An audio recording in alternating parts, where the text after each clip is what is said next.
Mon ami Raphaël Tedgui, pour ceux qui ne connaissent pas, c'est quelqu'un de très curieux, très cultivé et donc très intéressant. Le sujet aussi est très intéressant puisqu'il va parler du mariage mixte, hein, si j'ai bien compris, si j'ai bien interprété. Voilà, donc je vous laisse découvrir tout de suite. Raphaël Tedgui. Alors, bonjour à tous. Aujourd'hui, on va parler d'un sujet qui est passionnant. Et pendant des années, j'ai refusé de parler de ce sujet parce que je n'étais pas moi-même convaincu par la réponse que j'avais lue.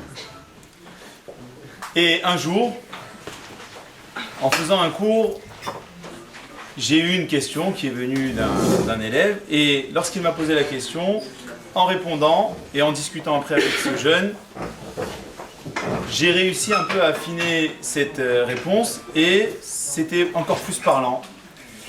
Puis en étudiant, la réponse s'est un peu étoffée.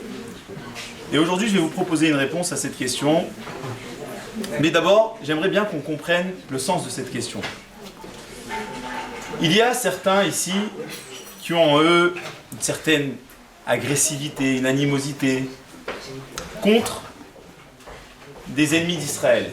Pourquoi? Ils disent, je comprends pas. Il y a des gens qui attaquent le peuple juif, pourquoi est-ce que je vais rester sans rien faire? Certains vont jusqu'à faire la démarche concrète d'aller s'engager.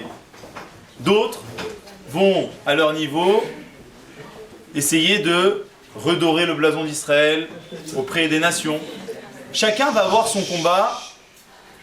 Et la motivation de chacun, c'est quoi? C'est de dire, comment on peut attaquer mon peuple? Or, si on fait une petite rétrospective historique, et qu'on regarde dans l'histoire, qui a éliminé le plus de juifs? La réponse est sans appel, c'est l'assimilation. Pas les Polonais, pas les Russes, pas les Allemands, pas les Espagnols durant l'Inquisition, c'est l'assimilation. Alors maintenant, l'objectif, ça va être d'essayer d'avoir un outil pour comprendre pourquoi finalement l'assimilation est défendue. En quoi ce n'est pas une discrimination? Essayez de comprendre dans un premier temps pour être convaincu, dans un second temps pour pouvoir apporter cette réponse à ceux qui nous le reprochent. Pour commencer, pourquoi j'ai choisi de parler de ce sujet, hormis le fait que c'est un sujet qui me tient à cœur? On est en train de raconter un peu les histoires d'Avraham Avinu. En ce moment, on raconte toute l'histoire d'Avraham Avinu, son vécu. Et il y a une histoire d'Avraham Avinu qu'on ne peut pas raconter parce que c'est une histoire qui est relatée dans le Talmud. C'est l'histoire d'Avraham Avinu après 120 ans.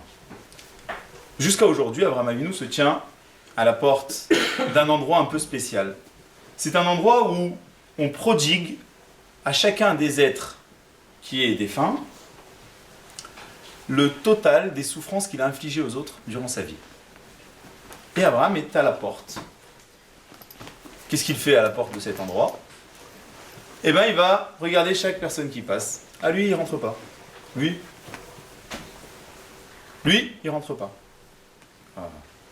On parle de la discrimination, on atteint le summum. Pourquoi celui-là, il ne rentre pas? C'est mon petit-fils.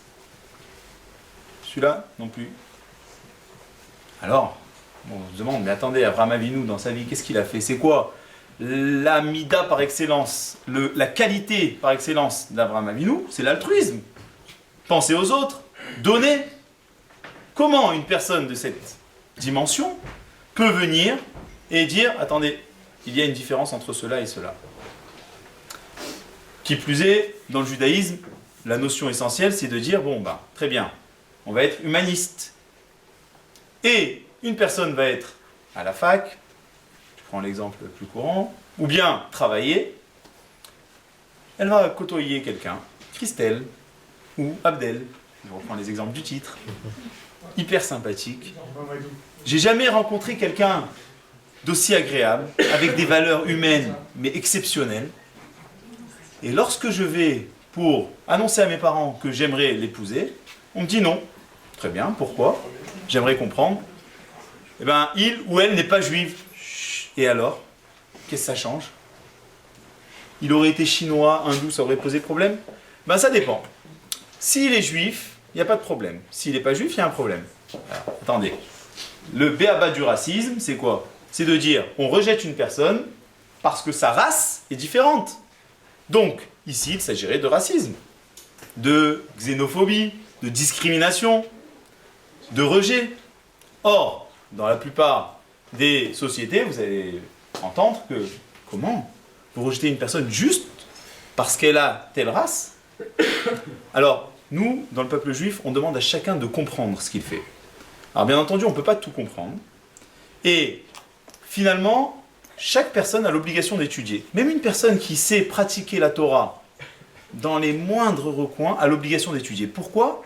Parce qu'il y a une compréhension qui est nécessaire pour être en adéquation avec ce qu'on fait. Et qu'est-ce qui va se passer souvent? Il va y avoir des familles où il va y avoir une jeune fille, un jeune homme qui va fréquenter, puis il va annoncer à ses parents, écoutez, ben voilà, c'est décidé, je me marie. Christelle, Abdel, et pourquoi pas? Vous voulez pas, tant pis pour vous. Et qu'est-ce qui va se passer? Dans la plupart des familles, il va y avoir, même si la famille n'est pas pratiquante, une scission, un rejet. Alors on a du mal à comprendre. Le bonhomme, quand il a un déjeuner d'affaires, pas de problème, il va chez Bocuse, cachère, pas cachère, il s'en balance. Le bonhomme, quand on vient lui parler du Shabbat de Kippour, rien à cirer. Sa fille lui dit qu'elle va se marier avec un non-juif, il pique sa crise de nerfs. Et comment c'est possible? Comment tu me fais ça à moi? Mais tu n'as pas honte? Alors, hormis le problème pour certains qui est un peu un problème secondaire, qui est un problème d'image, ils disent quoi? Moi, dans ma famille, on va dire que... On va parler d'un problème plus profond. Il y a des gens, même sans ce regard de l'extérieur, qui sont dérangés profondément par ça. Et la question, c'est pourquoi? Deuxième question, comment se fait-il qu'au fur et à mesure des générations, la réponse à cette question est de plus en plus difficile à comprendre? À l'époque, quand on posait cette question, on disait, attendez, tu travailles, on va prendre un exemple qui est un peu plus commun, tu travailles dans la couture ou dans le tissu au Maroc, il y a la personne qui travaille avec toi, même pas en rêve. Tu penses, alors il y a eu des cas, hein, bien entendu, mais la question, la conviction était hyper forte. Comment se fait-il que de nos jours, cette conviction soit moins forte? En fait, pour répondre à cette question, je vais un petit peu tricher. Mais comme je le dis, c'est plus de la triche. En fait, on va expliquer pourquoi c'est pas une question. Et il n'y a que comme ça qu'on peut comprendre. Alors à partir du moment où vous comprenez, vous accepterez que c'est pas de la triche. En réalité, pour comprendre ça, on est obligé de passer par une introduction qui est au moins aussi importante que la réponse. Le peuple juif, il a une mission. Chacun d'entre nous a une mission individuelle et il y a une mission globale. Et cette mission-là, elle est particulière. Alors, pour bien comprendre ça, on est obligé de venir un peu en amont. Lorsque Dieu est venu et a proposé à toutes les nations de recevoir la Torah, il leur a dit il y a des avantages et des inconvénients. Un peu à l'image dans le peuple juif même du Kohen. Il y en a qui disent ah ça serait top d'être Kohen. Vous savez le Kohen de nos jours, c'est pas trop le kiff, mais à l'époque c'était génial. Le bonhomme, pas obligé de bosser. Pourquoi? Parce que toute personne du peuple juif possédant une terre, lorsqu'elle fait sa récolte, elle prend 10% et elle vient chez le Kohen. Elle lui donne. Ah bon? Mais en vertu de quoi? Ah bah tu sais, c'est lui qui s'occupe du service au temple. Ah bon? Ah tranquille, lui, le bonhomme, il est chez lui, peinard. Moi je bosse la terre, en été, en hiver, je récolte, je sème, je me préoccupe de faire en sorte que tout pousse correctement. Et lui, il vient, il récupère ses 10%. Ah, c'est pas juste. Et pourtant, au sein même du peuple juif, il y a cette discrimination. Alors, en fait, cette discrimination, elle engage autant d'avantages que d'inconvénients. Mais seulement, comme à chaque fois, c'est quand on est à l'extérieur qu'on a l'impression que toujours la personne est plus choyée. À l'image d'un délégué. Le délégué, il dit, attends, celui-là, il va, il peut aller de partout, tranquille. en réalité, il a aussi une responsabilité qui est plus importante par rapport à son poste. Et donc, chaque responsabilité, quand elle implique des avantages, elle implique aussi, et c'est le sens du mot responsable, des engagements plus forts. Elle engage aussi des concessions plus fortes. Et donc, dans le peuple juif, il y a le Cohen, il y a le Lévi aussi. Le Lévi était un chantre, celui qui chantait, faisait de la musique. Et lui aussi, il va bénéficier d'une part de nos récoltes. Ah bon, je veux bien le Cohen, il fait un travail, mais le Lévi, attends, le bonhomme il est en train de jouer de la musique et on vient, on lui donne. Et oui, effectivement, il va y avoir pour le Lévi une participation, mais aussi des responsabilités. Et ce petit clin d'œil que Dieu nous fait, au sein même du peuple juif, est une allusion à ce qui se passe aussi au sein de toutes les nations. C'est-à-dire que le peuple juif, lorsqu'il va recevoir la Torah, il va s'engager. On va lui dire, écoute, très bien, voici votre mission. Si vous l'acceptez, elle implique des responsabilités, et bien entendu, comme toute responsabilité, il va y avoir aussi des avantages. Maintenant, il y a quelque chose de non négociable. C'est que cette mission, elle va impliquer un isolement. Quand je parle d'isolement uniquement au niveau du mariage. Alors certains vont dire, attendez, je ne comprends pas. Vous avez une mission qui est particulière, je veux bien l'entendre. Mais quand même, un peu d'ouverture. On dit que le peuple juif, c'est le peuple par excellence de l'ouverture. Et donc, comment se fait-il qu'on vienne et qu'on dise, attendez, nous on a une mission qui est pas seulement que par rapport au peuple juif, qui est une mission aussi par rapport aux autres. Et malgré tout, on nous dit, vous savez quoi? Il y a une limite à votre ouverture. Cette limite, c'est quoi? Le mariage. Vous pouvez aller discuter. Et à tel point qu'il y a certaines interdictions dans la Torah qui ne sont là que de peur que tu en viennes à te marier avec un non-juif.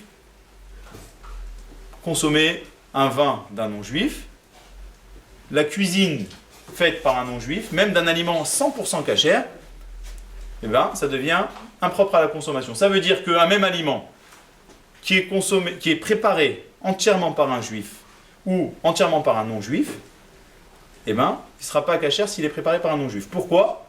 Parce qu'on a une crainte que tu en viennes, à cause de cette consommation d'aliments préparés, à une trop grande proximité qui va générer un mariage.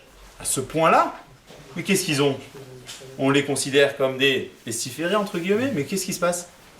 Alors pour comprendre ça, il y a un seul moyen. Je vais vous raconter une histoire. Juste une petite question par rapport à ce que tu viens de dire, si c'est préparé par un non-juif ou par un juif, que ce soit un aliment cachère. Aujourd'hui, il y a plein de restos cachères, où il y a plein de cuisiniers ou ceux qui font du juif, c'est pas des juifs. Alors c'est une excellente question, il y a plein de conditions, notamment une des conditions c'est que, en fonction de si la personne est sfarad ou ashkénaze, si le four est allumé par un juif, c'est considéré comme une cuisine du juif. Ou bien, dans certains hôtels, tu vois, qu'on paye une surtaxe rabbinique, c'est pas pour rien, c'est aussi parce qu'il y a une intervention du mashgiach, une intervention de la personne qui va surveiller, pour que pendant la préparation, il soit considéré comme partie prenante de cette préparation, ce qui va faire qu'on ne va pas considérer que ça a été totalement préparé par un non-juif. Maintenant, le point essentiel pour comprendre ça, ça va être dans un exemple. Tous ceux qui travaillent un peu dans le domaine commercial savent comment ça se passe.